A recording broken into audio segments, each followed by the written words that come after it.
Hey guys, welcome to the channel. Today we're going to be reviewing my 1990 BMW 325 IS. It's a really cool car, but first I want to take the time to thank my subscribers. The best thing you can do for this channel is like and subscribe, and here we go with the review. This was an expensive car back in 1990. The MSRP was $28,950. Adjusted for inflation, that works out to $57,675, more by $3,000 than even the top-of-the-line M340i currently offered by BMW. Let's take it for a ride and discuss.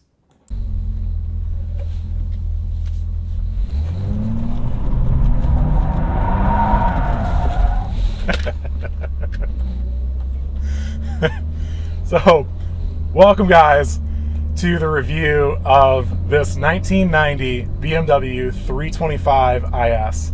This is a really fun car. I really like it. I just sort of happened upon it.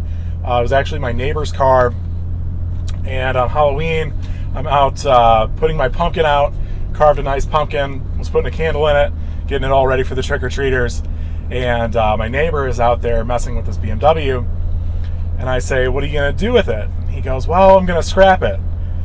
And I was like, "That's a terrible idea." And he's like, "Well, do you want to buy it?" So long story short, about 20 minutes later, I end up owning a BMW. And I'm pretty happy about it. Pretty happy I own this BMW. It's a neat little car. It needs some work. I don't know if you noticed, there's a fuel line that is cracked, I think, or a vent hose maybe. It's cracked, so it does leak some fuel a little bit when you when you throw it around into a big half donut like that. But other than that, this car is pretty good. It needs some basic maintenance, so it's going to need a timing belt. It's going to need lower control arms because the ball joints are bad, and it's going to need an oil change and things like that.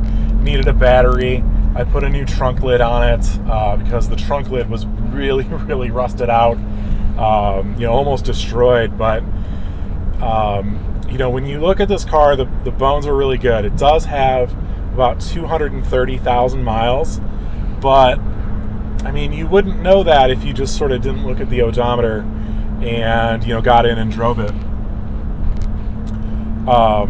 It was a daily driver for a long time. My neighbor drove this car basically till he couldn't close the trunk anymore because it was rusted so bad, and he just sort of let it sit in his driveway after that. So it sat for maybe 6 months in my neighbor's driveway, and then like I said, on Halloween I helped him get it running again, and I ended up buying it.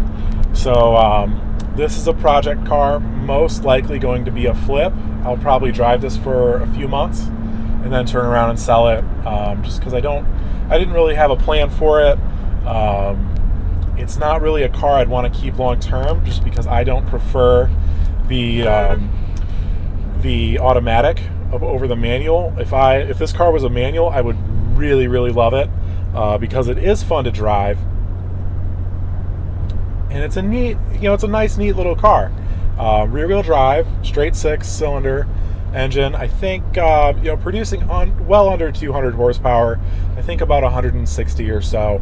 But it's a light car, so it comes before the days of the safety regulations. If you look at something the size of these A pillars and the B pillars, they're really small, and it gives you these big, nice open windows. You can see out of this car really well, really easily.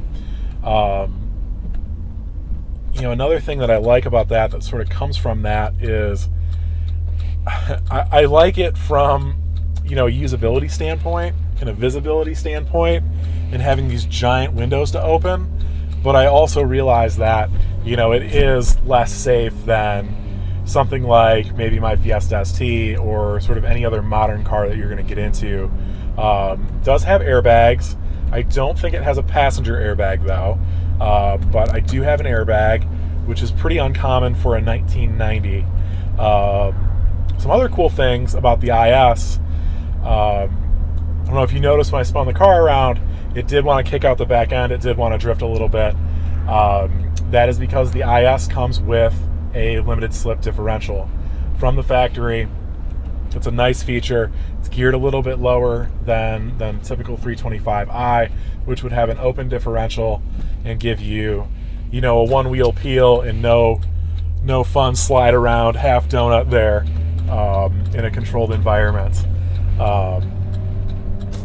This does have a limited slip differential. It's also got power everything. So power windows, power sunroof, actually power heated seats, which are really interesting. I didn't really know that they made heated seats from the factory in a 1990. So that's really cool. This car is really comfortable.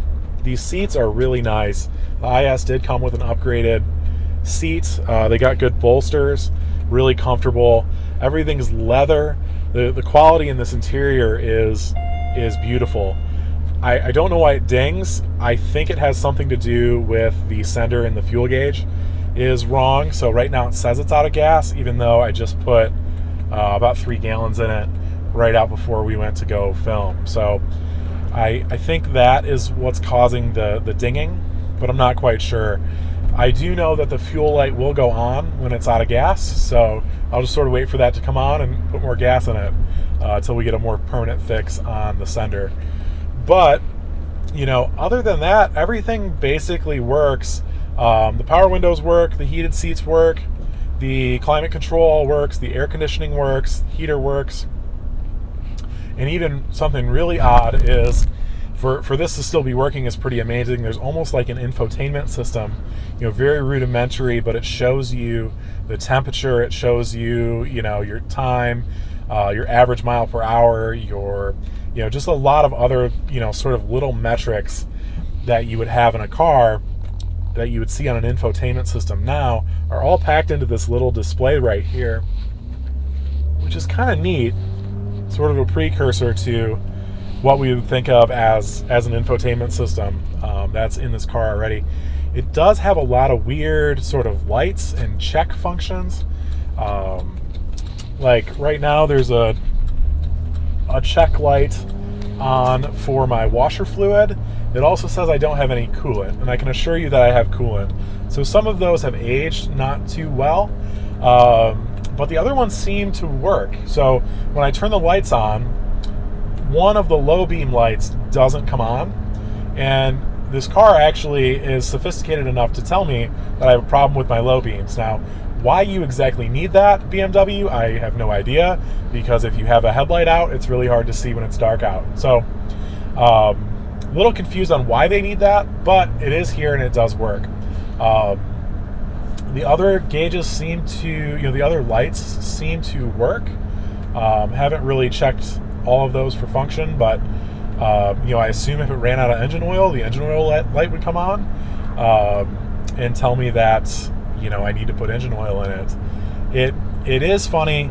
Actually, one light that I think is kind of amusing in this car, if you go around a corner or you stop too fast,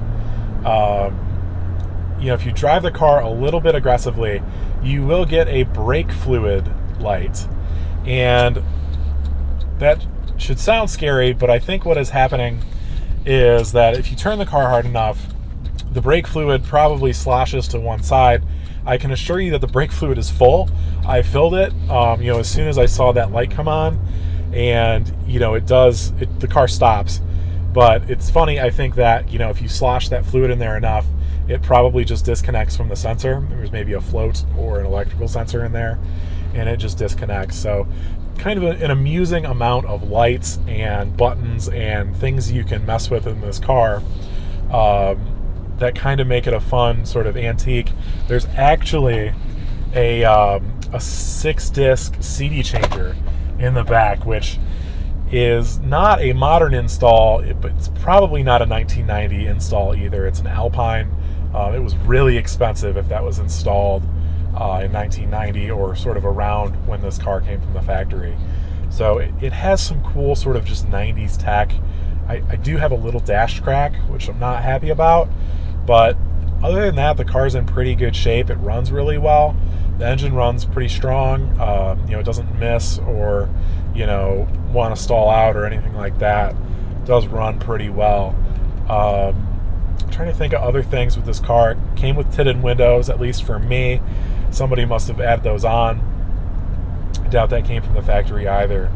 But cool car. I'm really impressed with the seats. Honestly, it's a very, very comfortable car.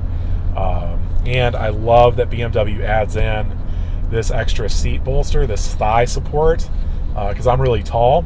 So a lot of seats don't support my legs enough. And, it's not a huge problem. It's not something I notice all the time. But when I get into a car that has that extra thigh support and I can extend that out, I really appreciate it.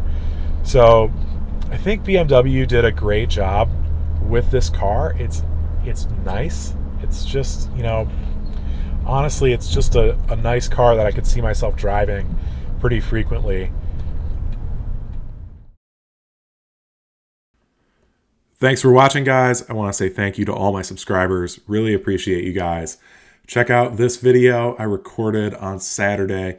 Very cool. A friend of the channel. Great couple. Dan gave his wife, Chris, a brand new C8 Corvette as a surprise. So very unexpected. She had no idea. So cool. But we will review that car next week, and I hope to have the video up for you sometime maybe next week, middle of next week, next Wednesday. And that's a little bit unexpected. It just sort of showed up, popped up, and we're able to review it. So we're really thankful for that and thankful to be part of that experience. Check out that video. I'll post a link to it in the description below and in the info cards here. And we will see you next time when we review the C8 Corvette. Let's up too. Yeah, let's up as well. Might as well put it where you want it because it's your car.